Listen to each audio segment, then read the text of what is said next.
Acts 16:30. What must I do to be saved? Ano po ang dapat kong gawin upang maligtas? This is probably the most and all-important question of the ages. But, to be saved from what? What is it that people want and need to be saved from? Acts 16:31-32. They replied, "Believe in the Lord Jesus and you will be saved, you and your household." Then they spoke the word of the Lord to him and to all the others in his house. Napakahalagang kabanata ito, magandang tagpo, at napakaraming kapupulutan ng aral. Nagtanong ang jailer sa kanyang mga dating mga bilanggo, "What must I do to be saved?" Well, merong good news na dala ang mga jailers sa kanilang naging dating tagapagkulong. Pero bago pag-usapan ko ano ang good news, ano ba ang bad news? The bad news was judgment, condemnation, death, guilt, fear, all of this because of the law. The need for salvation from judgment, condemnation, death, guilt, and fear, the need was salvation from the law. The answer is the word of Jesus, the gospel of Jesus, the good news of Jesus. Linawin natin ang gusto nating tumbukin. Merong tanong, what must I do to be saved? Pero ang dapat mas malalim na tanong doon, what must I need to be saved from? And what can save me from that which I need to be saved from? And the answer is the word of Jesus. It is the word of Jesus that saves from whatever that people need to be saved from. So, ang important question, salvation by what? At yan ay sinasagot na nga natin, salvation by the word, by the teaching of Jesus. So, linawin natin na ang pangligtas ay yung word of Jesus, the good news. Matthew 28:18-20, Jesus said, "All authority in heaven and on earth," and let's add a parenthetic explanation, if we may, to save people from the law, from death, and others, has been given to me, sabi ni Jesus. Therefore, go and make disciples of all nations, teaching them to obey everything I have commanded you, meaning to obey the words I have commanded you. Therefore, yung sabi sa Acts 16:32, they spoke the word of the Lord to him and to all the others in his house. I-recall natin yung kwento.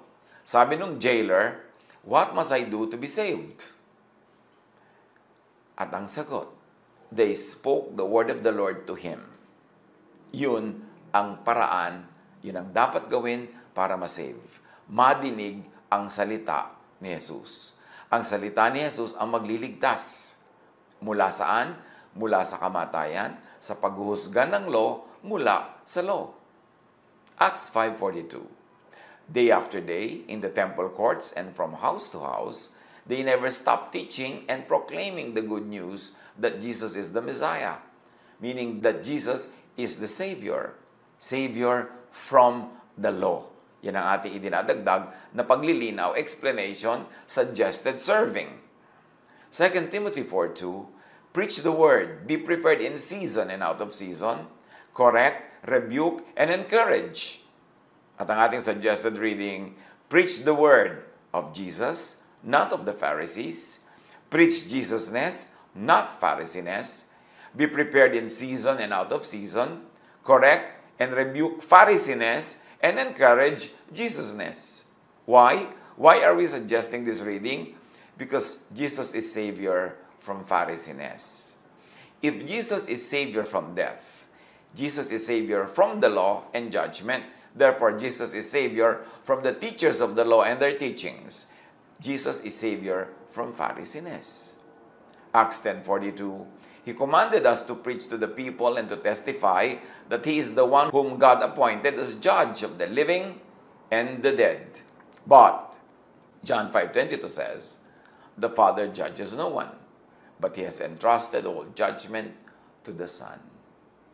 At sabi ni Jesus sa John 12:47, "If anyone hears my words but does not keep them, I do not judge that person. For I did not come to judge the world, but to save the world." Yan ang dapat malinaw. Jesus did not come to judge the world. Bakit pilit siyang ginagawang judge ng iba at ipinapanakot? Jesus came to save the world. Jesus came as judge, but as judge, Jesus judges no one. So clarify. Ang pinag-uusapan, what must I do to be saved? Nabanggit na natin at naungkat. To be saved by what? By the word, by the teachings of Jesus. To be saved by Jesusness. And now, to be saved from what? Alin ba talaga ang dapat na maligtasan? To be saved by the word, teaching of Jesus, from the word and teaching of others. Of the Pharisees, the teachers of the law and Pharisees, with an opposite message. Kasi ang katuruan ng mga teachers of the law at ng mga Pharisees, kabaligtaran ng katuruan ni Jesus. So, ililigtas mula sa kautosan ng mga Pharisees and teachers of the law ng teachings ni Jesus. Yun ang dapat maligtasan at yun ang pangligtas. Galatians 5:6. Sa mga nakipag-isa na kay Kristo Jesus, hindi na mahalaga kung ang isang tao ay tuli o hindi. Ang mahalaga ay ang pananampalatayang gumagawa sa pamamagitan ng pag-ibig. In Luke 18:10-14, two men went up to the temple to pray. One, a Pharisee, and the other, a tax collector. So, maganda yung contrast. Isang relihiyoso at isang tax collector identified with sinners. The Pharisee stood by himself and prayed, "God, I thank you that I am not like other people, robbers, evildoers, adulterers, or even like this tax collector. I fast twice a week and give a tenth of all I get." In other words, the Pharisee was saying, I obey the law. But the tax collector stood at a distance. Hindi siya nangahas lumapit sa dambana, siya ay malayo. He would not even look up to heaven. Di man lang siya nangahas tumingala sa langit, but beat his chest and said, "God, have mercy on me, a sinner." So ang inilalapit noong Pharisee, yung kanyang obedience to the law. Ang inilalapit naman, itong tax collector, he was asking for mercy, grace, love. Please lang, yun po ang kailangan ko, O God. At sabi ni Jesus, I tell you, that this man, the tax collector, the so-called sinner, rather than the other, the Pharisee, the so-called righteous, went home justified before God. Ang kinalugdan ng Diyos, ang kinalugdan niya at binigyan niya ng kanyang pagpapala ay yung sinner, so-called tax collector, na humihingi ng habag kaysa yung relihiyosong ang kanyang ipinagmamalaki ay ang kanyang kabanalan at katuwiran. To be saved from what? Ang kailangan natin, to be saved from selfish agenda. Acts 2:40, with many other words, he warned them, and he pleaded with them, save yourselves from this corrupt generation. And may we amplify, save yourselves from this Pharisee corrupted generation. Kita natin yung Pharisee na hindi nakakuha ng pabor ng Diyos. Corrupted siya ng Phariseeism. Sa kanyang mga gawa at kabanalan siya nananalig, hindi sa kabaitan at kabutihan ng Diyos. So, save yourself from this Pharisee corrupted generation. Hindi dun lang sa parang usual sin, sin as usual corrupted generation. Tulad nung tax collector. Ano pa? To be saved from what? Ang kailangan mangyari sa tao? To be saved by what? To be saved by the liberating word and teaching of Jesus. From the oppressive, enslaving, and condemning words of the teachers of the law and Pharisees. Napakadaling pag-usapan niyang kaligtasan. Ligtas ka na ba? Saved na kaya siya? Pero ano silang pinag-uusapan? Saved from what? And saved by what? At ang tinutumbok ng usapan natin ngayon, salvation yan. Salvation from the law, salvation from the teachers of the law and Pharisees, salvation from the teachings of the Pharisees, and saved salvation by the word of Jesus. Kailangang maligtas ang tao mula sa condemnation na dala-dala ng teachers of the law and Pharisees at yung mga kakambal nito na guilt at fear. At ang pagligtas, ang tagaligtas, ay yung teaching ni Jesus na nagtuturo ng kabaitan ng Diyos, kabutihan ng Diyos, pagpapatawad ng Diyos, ng grasya ng Panginoong Diyos. Romans 7:6, but now, by dying to what once bound us, meaning the law, we have been released from the law so that we may serve in the new way of the Spirit and not in the old way of the written code. Dahil daw si Jesus ay namatay na para sa ating lahat, itinuring na rin tayong namatay na, hindi na maaabot, hindi na tatabla ng law, at tayo ay makapaglilingkod na sa bagong paraan ng Espiritu na nagpapalaya at hindi sa paraan ng nakasulat na kautusan na nanggagapos. Galatians 5:1, malaya na tayo dahil pinalaya na tayo ni Kristo. Kaya magpakatatag kayo at huwag nang paalipin pang muli sa kautusan. Matthew 11:28-30. Come to me all of you who are weary and burdened by the law, and I will give you rest. Take my yoke upon you, meaning my grace and love, and learn from me, not from the Pharisees, for I am gentle and humble in heart. And you will find rest, not stress, not torment from the law for your souls. For my yoke is easy and my burden is light. At nais kong ulit-ulitin na ang mga parenthetic expressions natin na naka-italic pa ay suggested explanation, addition to, and pagpapaliwanag nung verse. Pag sinasabing, you need to be saved. To be saved from what? To be saved by what? And it is to be saved by the life-giving, loving, forgiving, and restoring word of Jesus from the words of the teachers of the law and Pharisees that judge, condemn, scare, vex, and confuse, steal, kill, and destroy. Kailangang iligtas tayo ng salita ni Kristo sa salita ng mga teachers of the law and Pharisees na nanguhusga, nagpapahamak, nananakot, nanglilito, at nagnanakaw sa atin ng kapayapaan at buhay na masaya at tahimik. Paulit-ulit natin itong sinasabi dahil marami mga tao nakikinig, kulang-kulang ang pakikinig, paligtang-ligtang, patayo-tayo, nakakapag-isip ng iba. Kaya ulit tayo na ulit para matiyak natin na yes, nadidinig at naiintindihan. John 1:4, in Him was life, and that life was the light of all mankind. Siyempre, tinutukoy si Jesus. John 6:33, for the bread of God is the bread that comes down from heaven that gives life to the world. Ano daw ang tunay na nagbibigay ng buhay sa lahat? Yoong si Jesus. Yoong salita ni Jesus. Hindi ang written law. Romans 8:1, therefore, there is now no condemnation for those who are in Christ Jesus. Kaya nga, wala nang kahatulang parusa sa mga taong nakikipag-isa na kay Kristo. So, naliligtas ka from the law. Yun ang ibig sabihin ng kaligtasan.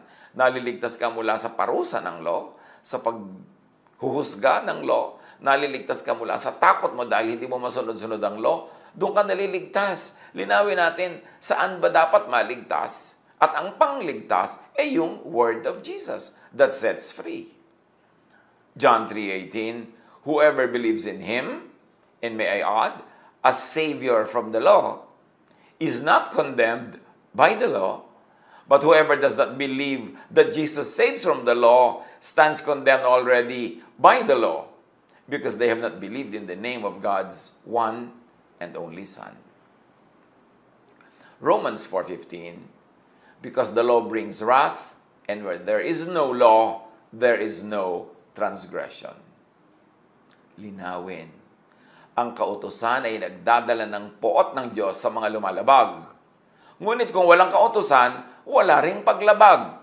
At yan ang kaligtasan. Ang kaligtasan natin ay kaligtasan mula sa kautusan. Kasi ang kautusan, pag hindi nasusunod, ang nagdadala ng judgment. Wala namang nakakasunod sa law. Di lahat judged, guilty, condemned. Paano ka ngayon maliligtas from condemnation? Yung pipilitin ka ng Diyos na masunod mo yung lahat ang law? Imposible, hindi yun magagawa. Yung pipilitin natin tayo mismo sa ating sariling pagsisikap, masunod ang law? Imposible, hindi yun magagawa. Guilty pa rin tayo, condemned pa rin tayo. There's only one way for us to be saved from the law and the power of the law and the condemnation by the law. That is, tanggalin ang law. At yan ang ginawa ni Jesus. Jesus destroyed the law of Moses with all its rules and commands to save us from the law, to save us from its power and its judgment. Kaya tayo naliligtas, hindi dahil nasusunod natin ang lahat ng kautusan, kundi dahil winasak ni Jesus ang kapangyarihan ng kautusan, kaya wala nang mangko-condemn sa atin kung winasak na niya yun. Salvation by Jesus is salvation of people from death or non-life, from judgment, from condemnation by the teachers of the law and Pharisees, condemnation by the law itself. Yun ang kaligtasan. Maligtas tayo sa law. Ephesians 2:14-15, Jesus came to destroy the law of Moses with all its rules and commands.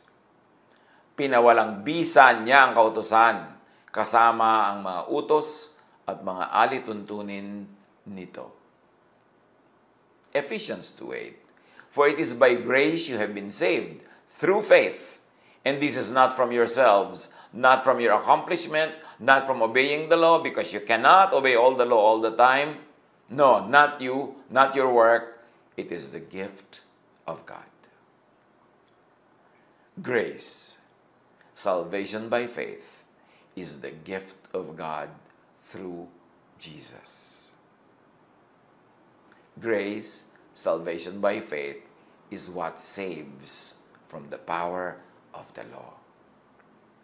Jesus came to set people free from the law, meaning from sin, from judgment and condemnation by the law, and from the guilt and fear that inability to obey it brings.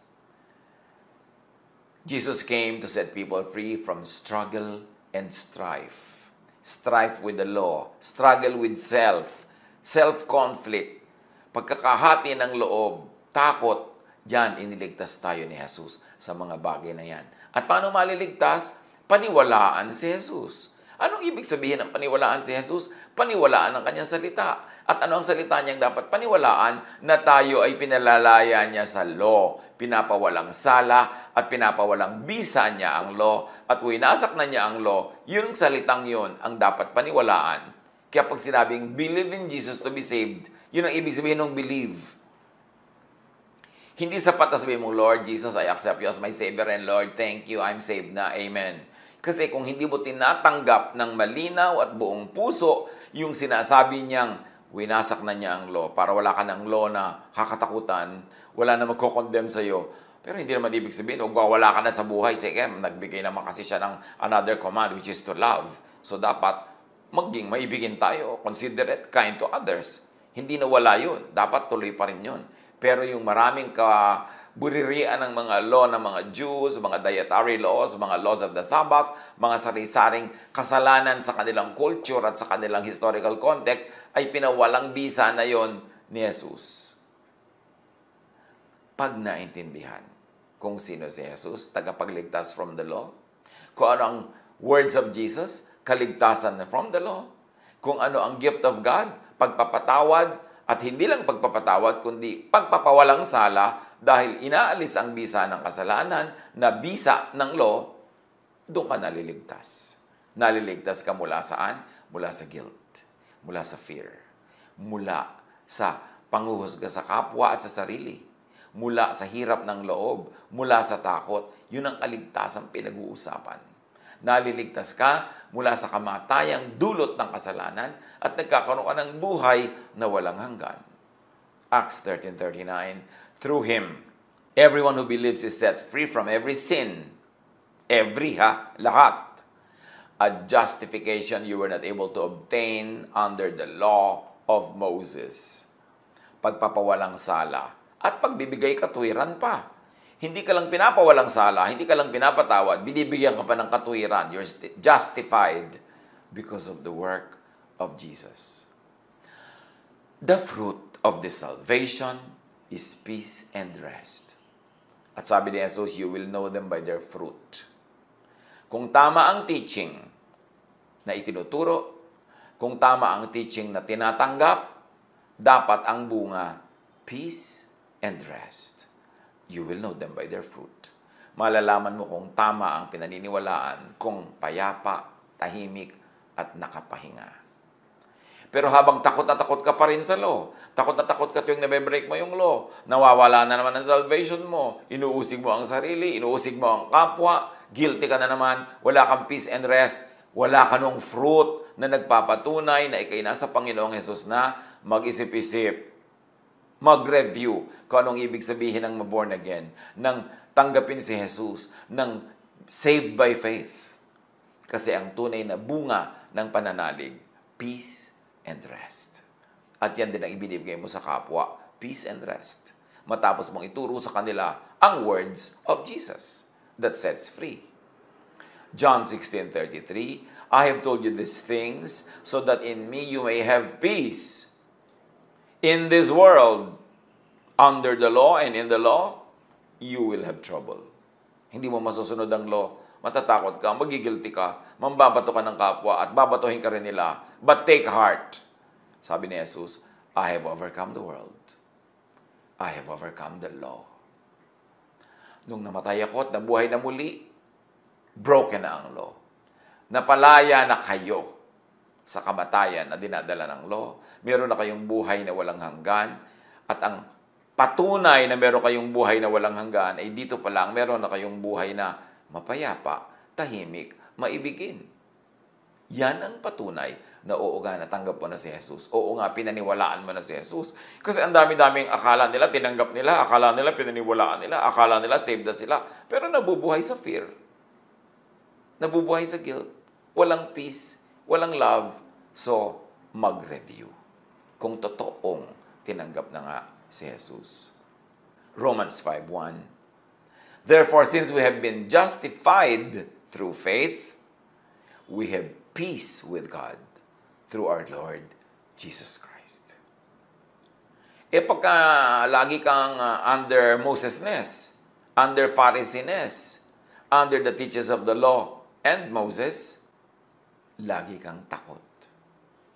Lagi kang guilty. Madaling malaman kung totoo ang tinanggap na si Jesus at kung naintindihan ko ano yung tinatanggap. Tahimik, payapa, dahil nagtitiwala ng ganap sa Diyos. Na binuranan niya ang law that makes us guilty at binigyan tayo ng bagong law to love and freedom to love and to be loved. This freedom doesn't mean a license to do evil dahil may command to love. Yun ang laging tandaan. The fruit of this salvation is a new mindset, love. Bagong paraan ng pag-iisip, bagong pananaw. John 13:34, a new command I give you, love one another. As I have loved you, so you must love one another. By this everyone will know that you are my disciples, if you love one another. Tapos ang dami-daming sinasabi nila, disciples sila ni Jesus, followers ni Jesus, leaders ng spirituality at religion, pero hindi loving.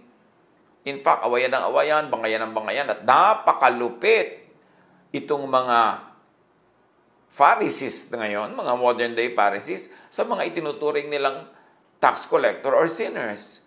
Yung kayang-kaya nilang mambato, magsakit ng loob, magpahama, kayang-kaya nilang manakit, basta iniisip nila sinner. Eh di Pharisee sila. Tapos sasabihin, I'm in the Lord. I have accepted Jesus. I'm already saved. Mag-review. Sa pagpapatuloy ng kwento noong jailer at ng kanyang mga tinulungan na alagad ng Diyos, Acts 16:33-34, nang oras ding yon, hinugasan ng bantay ang kanilang mga sugat at sila'y nagpabautismo, pati ang buo niyang sambahayan. Pagkatapos sila isinama niya sa kanyang tahanan at ipinaghanda ng pagkain. Masayang-masaya ang bantay at ang kanyang buong sambahayan sapagkat sila'y sumampalataya sa Diyos. So may bunga. Ano yung bunga? Masaya sila. May peace, may rest. Kahit pa nga may concern na paano na itong mga nakakulong. Di ba? Nakawala na sa kulungan. Baka mapahamak tong jailer. Pero siya'y masaya. Itong kasiyahan na ito, kapayapaan na ito, katahimikan ng loob, patunay na naintindihan ang mensahe tungkol kay Jesus, naintindihan ang mensahe tungkol sa kanyang kaligtasan from the law, na siya ay ligtas na, either from the Jewish law or from the other laws, religious laws of other cultures na naging law na rin ang effect sa kanila kahit hindi sila Jewish. The fruit of the word of Jesus is love. Imagine, nilanggas niya mga sugat ng kanyang mga dating prisoners, hinugasan, pinaghain, pinakain, at nag-fellowship sila, nagkaroon ng pag-ibig. Matthew 7:20. Thus, by their fruit, you will recognize them. Paano daw marerecognize ang mga tunay na anak ng Diyos through Jesus? Not by their looks. Hindi sa iksi o haba ng buhok. Hindi sa iksi o haba ng laylayan ng damit. Hindi sa mga kung ano ang kulay ng buhok o wala bang kulay ang buhok. Hindi sa mga kasuotan. Hindi sa mga arte at postures. By their fruit. By their love. You will recognize the children of God. Believe in Jesus. Believe in love. And you will be saved from unlove, unpeace, unrest, unlife, or death. Romans 10:4, sapagkat si Kristo ang kaganapan ng kautusan upang ituring na matuwid ng Diyos ang sinumang sumasampalataya sa Kanya. So you see, hindi ka talaga matuwid by the law, pero itinuturing kang matuwid ng Diyos dahil sumasampalataya ka kay Jesus. Sumasampalataya ka sa Diyos na nagsugo kay Jesus. Sumasampalataya ka sa mensahe ni Jesus na He already destroyed the law to set you free from the law. Habang nakatali ka pa sa law, takot ka pa sa law, pinapanakot mo pa ang law, hindi ka pa malaya, wala ka pang peace, wala ka pang rest, wala ka pang Savior.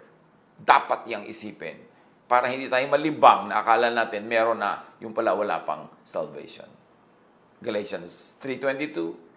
But Scripture has locked up everything under the control of sin. Ngunit ayon sa kasulatan, ang lahat ng tao ay alipin ng kasalanan. Kaya't ang ipinangako ng Diyos ay matatanggap sa pamamagitan ng pananalig kay Jesus. Christmas, New Year, yan ang importante sa buhay. At ito ang gift ng Christmas, ng New Year, ng Good Friday, ng Resurrection Sunday, that Jesus saves us from the law. Maligayang Kapaskuhan, Happy New Year, Happy every day, Happy life in Jesus. God bless us all.